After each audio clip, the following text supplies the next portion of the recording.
আদর নিমন্ত্রণ করে তো রাহুল, হ্যাঁ খাইতে আসিস। তোরা আদর নিমন্ত্রণ করে তো সব জায়গায় খাইতে আসিস। তোমাদের নেমন্তন্ন করিনি, তুমি চলে এসছো। একটা সে করেছিলাম। তো হ্যালো এভরিওয়ান, আশা করছি তোমরা সবাই খুব ভালো আছো, আমি তো ভালো আছি। তো বিষয় হচ্ছে আজকে আমাদের পাশের বাড়িতে ছোট্ট একটা অনুষ্ঠান আছে। তো সেই অনুষ্ঠানে মাকে নিমন্ত্রণ করেছিল, মা খেয়ে এসছে। বাট মানে আমিও যাচ্ছি আর কি। তো বিনা নিমন্ত্রণে খেতে গিয়ে রিয়াকশানটা কী হয় দেখবো।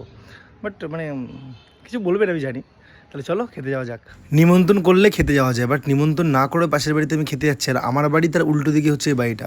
খুব ভয় ভয়ে আমি ছিলাম, জানি না কী হবে। পেটে খিদে আর মুখে ভয় নিয়ে আমি চলে গেলাম অনুষ্ঠান বাড়ির ভেতরে। ভাই কায়দা মায়দা পরে মারবো, আগে যাই দেখি কি হয়। আবার তার মারি দেখ ই মা কত লোকজন এই বাড়িতে। নেমন্তন্ন করিনি, তুমি চলে এসছো। একটা সে করেছিলাম।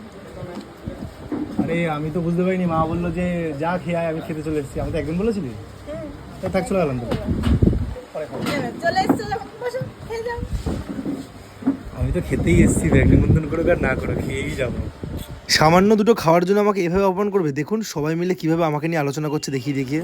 আদর নিমন্ত্রণ করে তো রাহুল, হ্যাঁ খাইতে আসিস। তোরা আদর নিমন্ত্রণ করে তো সব জায়গায় খাইতে আসিস। ক্যাটারিংয়ের ছেলেটা আমাকে এইভাবে সবার সামনে অপমান করবে সত্যি আমি ভাবতে পারিনি। আর ওরা খাচ্ছিল আর আমি চুপ করে বসছিলাম।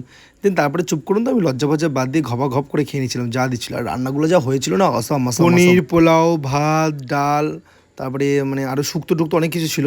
তো প্রত্যেকটা খাবারই মোটামুটি ভালো লেগেছিলো। আর হ্যাঁ, থ্যাংক ইউ ঠাকুমা তোমাকে। তুমি যদি আজকে আমাদের ছেড়ে চলে না যেতা, আমি এত কিছু খাবার খেতে পারতাম না। তাই ওপরে গিয়ে তোমাকে থ্যাংক ইউ বললাম না, আমি নিচ থেকে তোমাকে বলে দিলাম। দুদিন আগে আমাদের এখানে ঝড় হয়েছিল, ঝড়ে আম পড়েছিল। আর সেই আম দিয়ে চাটনি বানিয়েছো ভাই, তারপর আবার আটি দিয়েছিল, চুষে চুষে খেয়ে সেই লাগলো খেতে। আজকে বিনা নিমন্ত্রণে খেতে এসে আমি খুব খুশি হয়েছিলাম।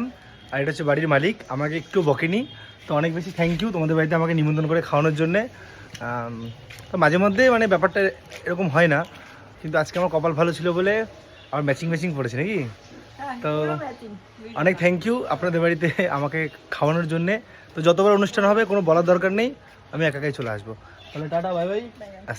বিনা নিমন্ত্রণে ফিটফাট হয়ে খেয়ে গেলাম এবং সাহসিকতার সাথে একটা ব্লগ করলাম। আর অবশ্যই জানাবেন বিনা নিমন্ত্রণে খাওয়ার ব্লগটা কেমন লাগলো।